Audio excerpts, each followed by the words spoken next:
first. Live mula sa GMA Network Center, ito ang 24 Oras. Magandang gabi po, Luzon, Visayas at Mindanao. Si Justice Secretary Jesus Crispin Remulla ay tinalaga ni Pangulong Bongbong Marcos na bagong ombudsman. Sa kabila ito ng pagtutol ng ilang kaalyado ni dating Pangulong Rodrigo Duterte. Sabi ng kapatid ng Pangulo na si Senadora Amy Marcos, planchado na ang planong ipakulong si Vice President Sara Duterte dahil sa pag-upo ni Remulla. Pero sabi ng palasyo, magiging patas si Remulla sa pwestong ang trabaho ay magsampa ng mga kaso laban sa mga tiwaling opisyal. Nakatutok si Sandra Aguinaldo. Isang araw matapos isumite sa Malacanang ang pangalan ng mga rekomendado ng Judicial and Bar Council na maging ombudsman, inanunsyo na ang napili ni Pangulong Bongbong Marcos, ang kasalukuyang Justice Secretary Jesus Crispin Remulla. As Ombudsman, Remulla is expected to uphold transparency, strengthen anti-corruption measures, and ensure that justice is administered fairly and efficiently. Sa 1987 Constitution, tinawag ang ombudsman bilang protector of the people o tagapagtanggol ng taong bayan. Layo nitong maging corruption prevention arm ng gobyerno at kasama sa trabaho nito ang pagsasampa ng kaso laban sa mga tiwaling opisyal. Sabi ni Presidential Communication Office Secretary Dave Gomez, inaasahang itataguyod ito ni Remulla. There will be no sacred cows, no exemptions, and no excuses. Public office is a public trust, and those who betray it will be held accountable. Papalitan ni Remulla si dating Ombudsman Samuel Martirez na nagretiro noong Hulyo. 7 taon ang kanyang termino na magtatapos sa taong 2032. Ang kanyang appointment, hindi rin kailangan ng confirmation ng Commission on Appointments. Pero sa confirmation hearing kanina, ni retired Supreme Court Associate Justice Jose Mendoza bilang miyembro ng JBC, tinanong siya kung bakit isinama si Remulla sa shortlist. Sa ilalim kasi ng JBC rules, hindi maaring manominate ang isang may kasong kriminal o administratibo. Matatanda ang sinampahan ni Senadora Amy Marcos si Remulla ng reklamo sa ombudsman kaugnay sa pag-aresto kay dating Pangulong Rodrigo Duterte. Sagot naman ni Mendoza, nakakuha si Remulla ng clearance mula sa ombudsman. Surely you're aware that the pending cases were not merely administrative but in fact criminal. We are aware of that, but he was able to obtain a clearance.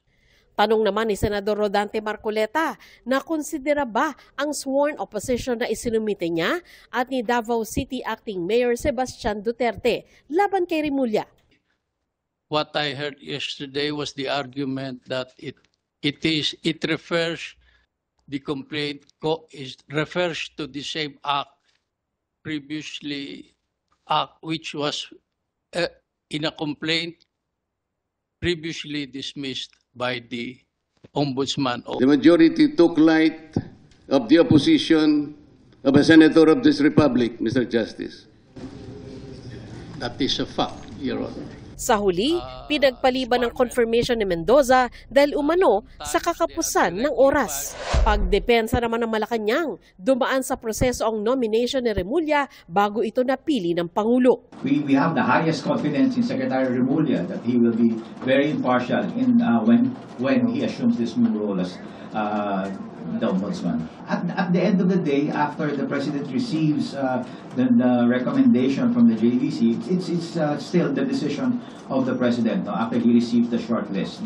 Sa panayam naman ng media, sinabi ni Senadora Marcos na naniniwala siyang ang paglalagay kay Remulla sa ombudsman ay nakatuon sa pagdidiin kay Vice President Sara Duterte. You still believe na may planong ipakulong si VP? Sigurado ako. Mukhang planchadong-planchado na. Kung hindi makakalusot yung impeachment, nako hay, ang plan B, diretso na tayo sa plan C. Planchado na ang lahat. Hinihingan namin ng reaksyon dito ang Malacanang. Para sa GMA Integrated News, Sandra Aguinaldo, nakatutok 24 oras. Tiniyak naman ni incoming Ombudsman Jesus Crispin Remulla na di niya gagamitin ang bagong posisyon para targetin ang isang political camp at wala siyang sisinuhin. Sinagot din niya ang mga plano sa ilang isyong hawak na ng Ombudsman, kabilang ang mga reklamo kaugnay ng mga flood control project at ang rekomendasyon laban sa Vice Presidente dahil sa confidential funds. Nakatutok si Salima Refran. We're entering in the midst of a firestorm. Siyempre, then let's sort out this mess that we're in right now. At hanapan natin ang sagot at hanapan natin ang mananagot. Alam ni Justice Secretary Jesus Crispin Remulla ang timing ng kanyang pagkakatalaga bilang bagong ombudsman sa gitna ng kontrobersya sa flood control projects. Ang ICI at DPWH nagsumiti na ng rekomendasyon sa ombudsman para sa paghahain ng mga reklamo sa mga may kaugnayan sa anomalya. Pero bago pa man makaupo sa kanyang bagong tungkulin, hinaharang na ito ng kapatid ni Pangulong Marcos na si Senadora Amy Marcos at ilang pang kaalyado ni Vice President Sara Duterte. Sabi ni Marcos, ang paglalagay kay Remulla sa ombudsman ay nakatuon sa pagdidiin kay Vice President Sara Duterte. Pagtitiyak ni Remulla, It will not be weaponized. Sisiguraduhin ko sa lahat yan. Wala itong sisinuhin. Ang trabaho ng ombudsman para sa buong Pilipinas, hindi sa isang kampo ng politika. Kaya wala tayong sisinuhin dito. pero alam din ni Remulla na isa sa kanyang hahawakang issue bilang ombudsman ay ang issue ng confidential funds ni Vice President Duterte. Matatanda ang isinumite sa Ombudsman ang committee report ng House Committee on Good Government and Public Accountability na nag-imbestiga sa paggamit ng confidential funds ng bise at nagrekomenda ng paghahain ng plunder charges laban sa kanya. Nandiyan na yan eh. Actually, nandiyan na naman sa Ombudsman ang mga report na yan. At bubuklatin natin. Pag-aaralan at tatanungin natin yung mga may hawak doon ngayon. Mga may hawak at yung may tungkulin na hawakan ng mga kasong yon bago tayo dumating. Bago raw i-anunsyo ang kanyang appointment, kinausap ni Pangulong Bongbong Marcos si Remulla sa Malacanang. Sabi niya, yung accountability of public officers, pangalagaan mo talaga. At hinahanap ng taong bayan yan. At ako naman siyempre, yun naman ang hinahanap kong trabaho eh. Yun ang aking hiningin trabaho sa kanya. Kaya nagkasundo naman kami dyan sa bagay na yan. At marami pang iba na kinakailangang gampanan para mapabuti natin ang takbo ng ating bansa. Sinabi rin noon ni Remulla na kung magiging ombudsman, handa siyang bigyan ng access ang media sa mga salin ng mga opisyal ng gobyerno basta't may safeguards sa data privacy law. Nais rin ni Remulla na makatuwa ang ordinaryong mamamayan sa lifestyle checks sa mga nasa gobyerno. Oras na umalis na sa DOJ si Remulla, tatayong officer in charge ng DOJ, si Undersecretary Frederick Vida. Nakadakdang manumpa bilang ikapitong ombudsman ng Pilipinas si Remulla sa Huwebes. Magsisilbi siya ng fixed term na 7 taon o lalampasan pa ang termino ni Pangulong Bongbong Marcos na nag-appoint sa kanya. Matatanggal lamang si Remulla sa pamamagitan ng impeachment. Para sa GMA Integrated News, Salima Refran, nakatutok 24 oras. Inaalam na ng DPWH kung kailan huling na retrofit o pinatibay ang bumigay na tulay sa Alcala, Cagayan kahapon. Maghahain naman ng reklamo ang Kapitolyo sa mga may-ari ng mga truck na dumaan sa tulay, lalo't sobra-sobra ang bigat ng mga truck sa kapasidad ng Pigatan Bridge. At live mula sa Alcala, Cagayan, nakatutok si Jasmine Gabriel Galban ng GMA Regional. Jasmine. Vicky, tuloy-tuloy pa rin ang isinasagawang investigasyon ng otoridad kaugnay sa pagbagsak o pagkolaps ng Pigatan Bridge dito sa bayan ng Alcala sa probinsya ng Cagayan.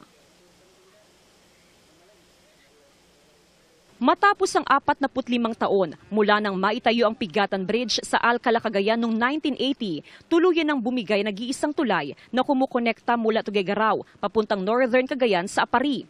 Ang 74.7 meters sa tulay pa naman ang isa sa mga nagsisilbing daan para madalang mga pananim ng mga magsasaka pa norte. Wala na tulay ng Pigatan.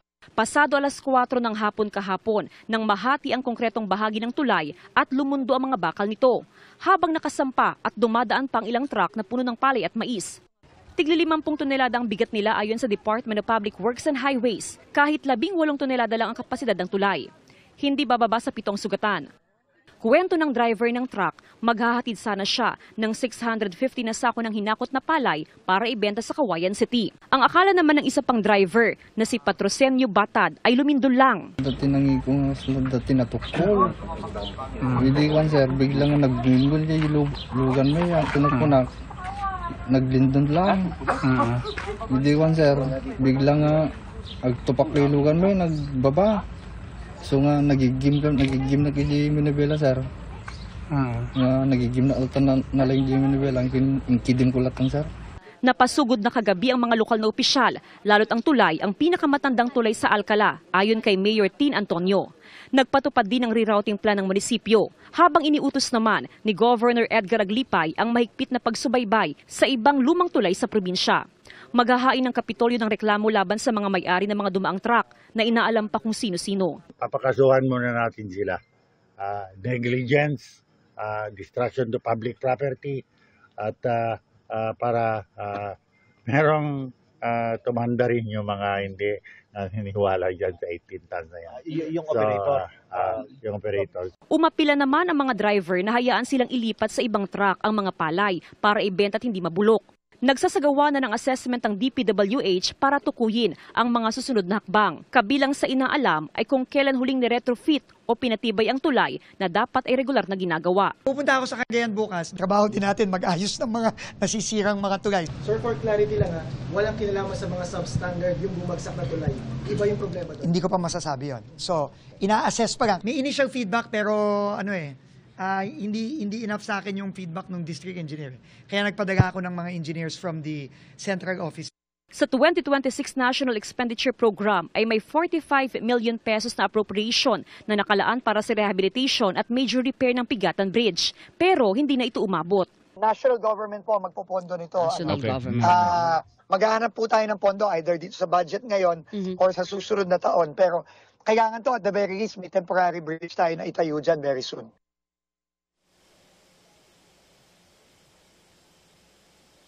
Vicky, bukod sa pag-alalay o pag-assist sa mga motoristang dumadaan sa may detour, kabilang din sa binabantay ng otoridad, ay yung mga residenteng nakatira lamang doon sa katabing barangay o yung pagtawid lamang ng tulay. Meron kasi mga residente na sinusubukang dumaan sa tulay kahit na ipinagbabawal yan ng otoridad. Kanina nga lamang, Vicky, ay mayroong ilang residente na sinusubukang dumaan mismo sa tulay dahil yung kanilang bahay ay paglampas lamang ng tulay at sila nga ay inabisuhan na ng PNP. Samantala, Vicky, ngayong gabi ay karagdagang mga police personnel ang idineploy dito naman sa lugar para mabantayan din, Vicky, yung mga sako-sakong palay, ganun din yung mga construction supplies na karga ng mga truck na nandito mismo ngayon sa aming kinaroroonan sa may Pigatan Bridge sa bayan ng Alcala sa probinsya ng Cagayan. Vicky?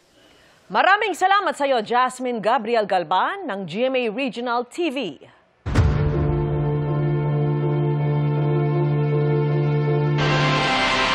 Inusisa si Senador Mark Villar ng Independent Commission for Infrastructure kaugnay ng mga proyekto umano ng kanyang pinsan sa Las Piñas. Ipinaliwanag din ni Villar sa ICI ang kanyang palakad sa DPWH noong maging kalihim siya nito.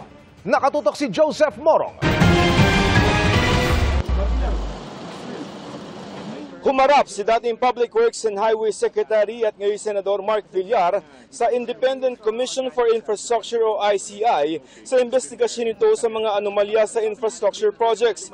Ayon sa ICI, ito ay para magbigay liwanag sa proseso ng budget ng DPWH noong panahon niya bilang kalihim mula 2016 hanggang 2021. Si Villar ang nag-appoint kay dating DPWH Undersecretary Roberto Bernardo na nauugnay sa mga anomalya sa flood control project. Si Bernardo ang tinukoy ni dating Bulacan 1st District Engineer Henry Alcantara na kanyang boss umano na nag-utos sa kanya magbigay ng kickback sa ilang mambabatas.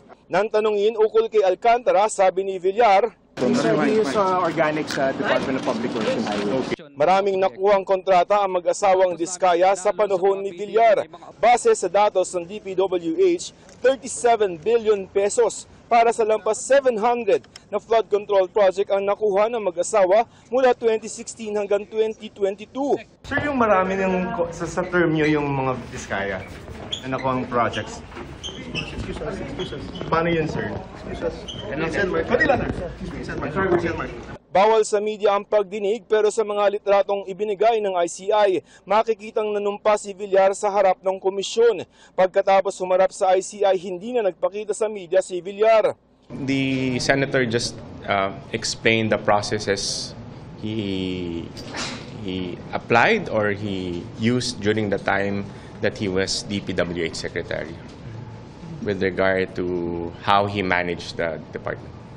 Tinanong naman ng ICI kung nabusisi ba ang ugnayan ni Villar kina Bernardo at Alcantara. As far as that fact is concerned, I think it was already divulged during the other hearing, so there was no change with regard to that factual allegation. Tinanong din daw si Villar sa sinabi ng Justice Department na mga infrastructure project na nakuha ng kanyang pinsang buo sa kanilang baluarte sa Las Piñas na aabot umano ng 18 bilyong piso. He said that if there's any contract, it happened after his term. Dumating rin sa pagdinig ang mag-asawang Pacifico Curly at Sara Diskaya. Ipinakita ng ICI ang mga larawang nanumpa rin under oath ang dalawa sa ICI. Pero ayon sa ICI, humingi ang dalawa ng karagdagang panahon para kumuha ng mga dokumentong hinihingi ng ICI.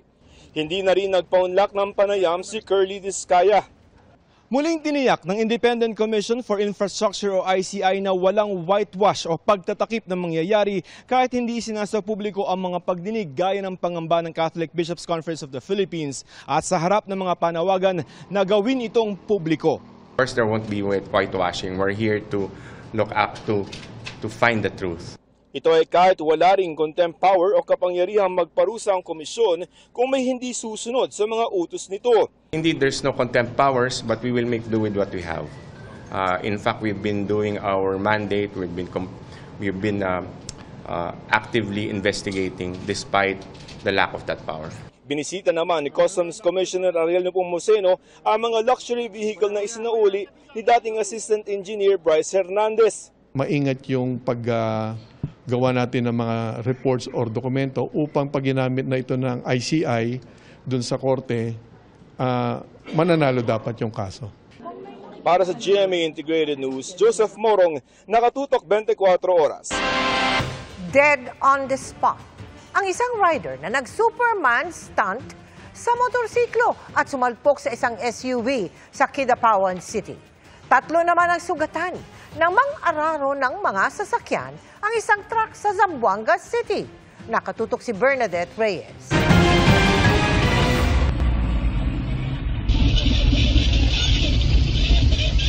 Wala nang nagawa kundi sumigaw ang isa sa mga sakay ng MPV sa Zamboanga City. Ang sasakyan kasi nila kinaladkad na pala noon ng isang 10-wheeler. Sa kuha ng dashcam ng MPV, mapapansing pagewang-gewang na ang kanilang sasakyan. Mahigit 200 metro umano silang nakaladkad, kaya yuping-yupi ang gilid ng MPV. Maswerte na kaligtas ang mag-asawang sakay nito. Yung situation namin sa loob, wala na kaming kontrol. Parang tinapon kami papunta doon. Sugat sa ulo naman ang tinamo ng 3 sakay ng pulang sasakyan na ito na nagpaikot-ikot din bago nahulog sa kanal. Ayon sa pulisya, nawalan umano ng preno ang truck bago bumangga sa gilid ng isang L300 at saka sinalpok ang pulang sasakyan. Naubos bigla yung hangin ko, nagpito-pito ako sa mga tao, nakatabi pa yung iba. Patuloy ang investigasyon sa aksidente. Sa poblasyon Kidapawan City naman, kita sa CCTV ang papasok na sanang SUV sa kanto ng biglang salpukin ito ng isang motorsiklo. Sa lakas ng impact, bahagyang napaangat ang SUV. Dead on the spot ang rider. Batay sa investigasyon, may hinahabol umano ang rider noon. Ayon naman sa mga saksi, kasama umano sa mga nagda-drag racing ang rider at nagsusuperman stunt pa raw bago na aksidente. Sasampahan ng reklamo ang van driver na hawak na ng pulisya. Nagminor pa bago tuluyang tumawid ang rider na ito sa Iligan City, pero nang papaliko na, nasalpok ito ng paparating na van. Tumilapon ng ilang metro ang rider dahil sa lakas ng pagkakabangga. Naisugod pa siya sa ospital pero idineklarang dead on arrival. Hawak na ng Traffic Enforcement Unit ang mga sasakyan. Posibleng maharap sa kasong reckless imprudence and homicide ang van driver.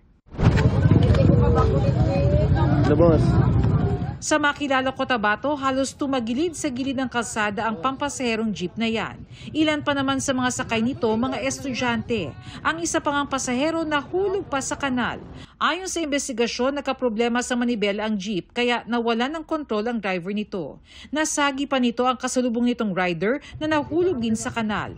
Hindi bababa sa 19 ang sugatan. Ligtas naman ang jeepney driver na agad sumuko sa mga otoridad. Hawak na siya ng Makilala Police para imbestigahan. Para sa GMA Integrated News, Bernadette Reyes, nakatutok 24 oras. Good evening mga kapuso! More plot twists and intense scenes ang on the way sa finale week ng My Father's Wife. At sa pagtatapos ng tapings, nasisipangs na sa isa't isa ang cast. Lalo na raw, sina Jack Roberto at Kylie Padilla. Makichika kay Nelson Canlas. Ang puksaang ito sa palengke ng mga karakter ni na Kylie Padilla at Kaisel Kinuchi.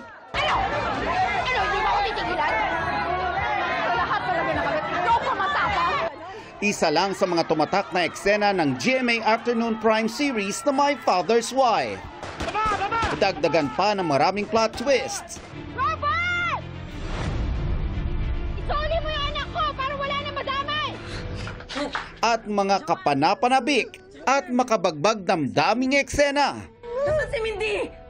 Talaga namang sinubaybayan ng mga manonood ang galing sa pag-arte ng cast na kinabibilangan din ni Gabby Concepcion at Jack Roberto.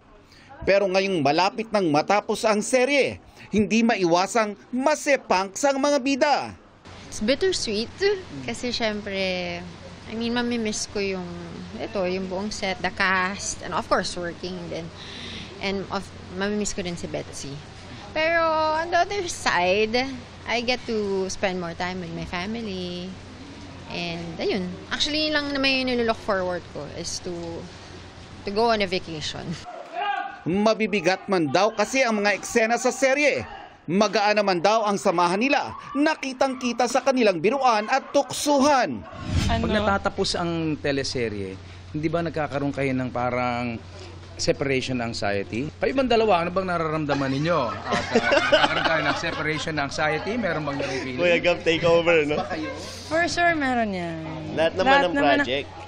Hindi naman lahat ng project, but lahat ng project na napamahal ka sa prod, and naging close ka sa, parang naging pamilya mo na, meron talagang separation anxiety. Hindi, may bago ngayon ako. Hindi na po Jack Lito. Ano na? K-Jack. K-Jack? K-Jack siya, di ba? K-Jack. Teka Gabi, parang may gusto ka pa yatang i-reveal. Ano nga ba ang real score, Jack at Kylie? Diski ako, gusto ko malaman Ngayon lang tayo gagawa ng teleserye na malalaman, made-develop dito talaga. Close lang talaga kami. Gano'n ka close? Sobrang komportable namin sa isa't isa. Ano ba? Ikaw nga sumagot. Uy! Ito na lang. What you see is what you get. Parang sounds familiar. It is what it is. Importante siya sa akin. So what you see is what you get, Yeah. Pinapawisan ka dyan. Oo nga Na hot seat. Nelson Canlas, updated sa Showbiz Happenings.